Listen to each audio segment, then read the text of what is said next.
Hi and welcome to the 30th episode of Python Basics. In today's episode we're going to take a look at modules. So what are modules? Modules in Python are different libraries of code which you can use for your scripts, or you can make yourself. And some of your scripts can probably be modules as well. I have already prepared a simple example of a module you can make yourself. So I called it my module. It's a simple Python script. It has a couple of variables, a list, and two functions.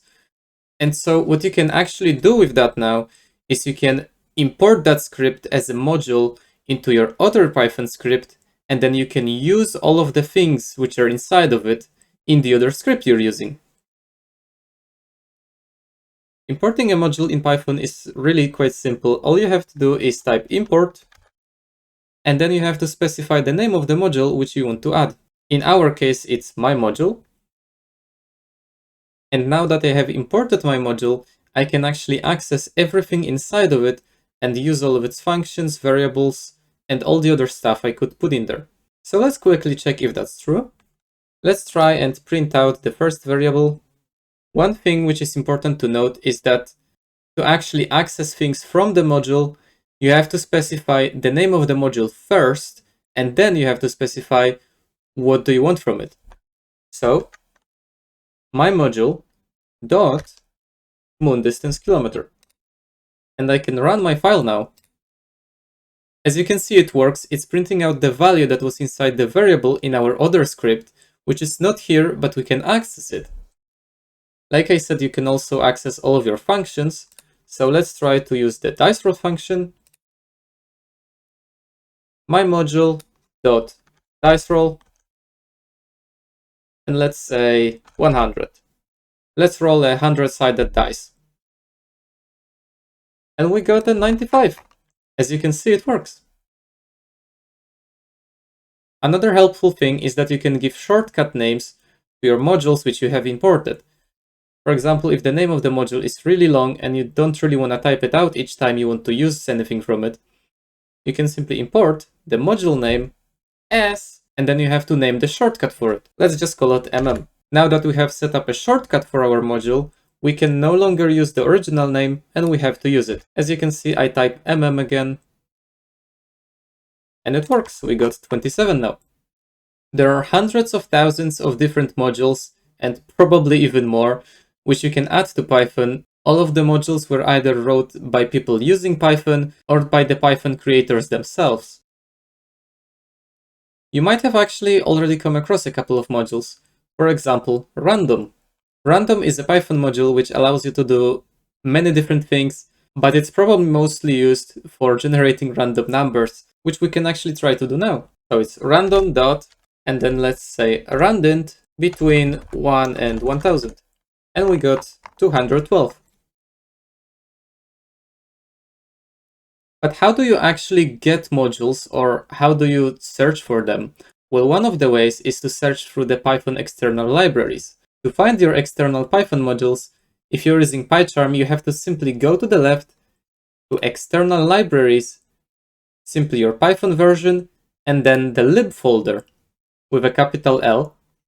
And if we scroll down here, as you can see, there are many Python scripts, which are actually the modules you can import into your programs. One of them is actually random, which we used just a second ago. However, there are many built-in Python modules which are not going to appear on this list. There's also many Python modules which have to be installed separately and are also not going to appear on the side over here.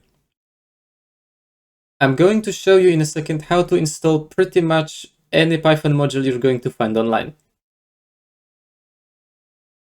To start with it, we're going to open our Windows console. One of the ways to open your command line is by pressing Windows R, typing in cmd, and then hitting enter.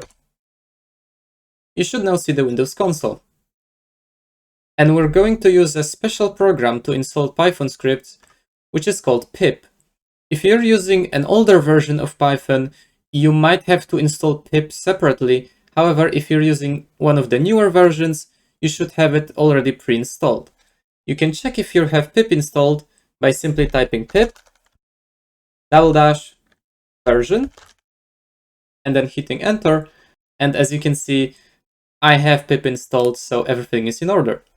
Before we can actually install a Python module, we have to know its name.